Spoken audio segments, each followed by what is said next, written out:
Assalomu alaykum do'stlar. Bugun men sizlarga 1,5 sotuvdan 2 sotix yer maydoniga qanaqa loyiha qilish mumkinligini ko'rsatib bermoqchiman. Boshladik. 1,5 sotuvli uyimizni joylashuviga keladigan bo'lsak, demak old tarafdan ko'cha o'tgan, yo'llari qo'shilari bilan o'ralgan.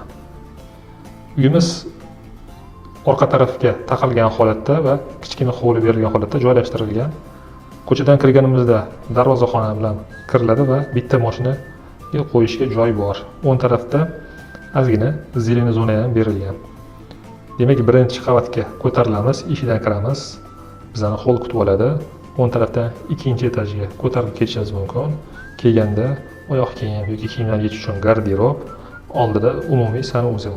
Chap tarafimizda taxta bruslar bilan orasi ochilgan holatda dizaynerskiy holatda joylashtiriladi va bu yerda umumiy xona bo'lgani uchun divanli zona va televizor qo'yiladi o'tga.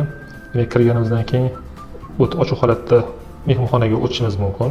Mehmonxonaning o'zining oynasi bor, kichik hovliga qaragan va bu yerda holdan oshxonaga kirishimiz mumkin. Oshxonaning oldida panoramli oynasi bo'ladi.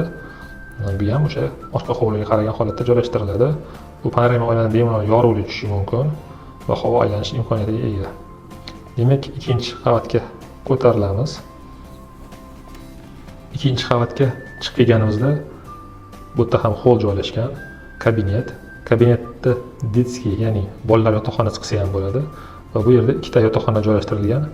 Bitta umumiy sanuzel, bitta yotoqxonaning ichiga o'zini dushovый kabinkasi berilgan.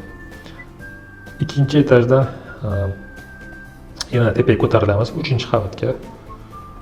3-qavatga chiqqanimizda demak bu yerda koridor, terasaga chiqish imkoniyatimiz bor va katta master spalnya joylashtirilgan, o'zini garderoblari va ichki sanuzellar bilan birga.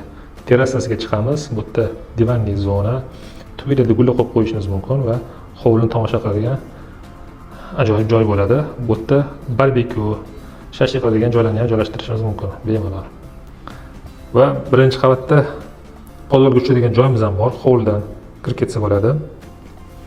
Podvalda hovli tegini bitta omborxona qilib joylashtirilgan. Bu yerga omborxona bir qismini kotelni ham qilsa bo'ladi.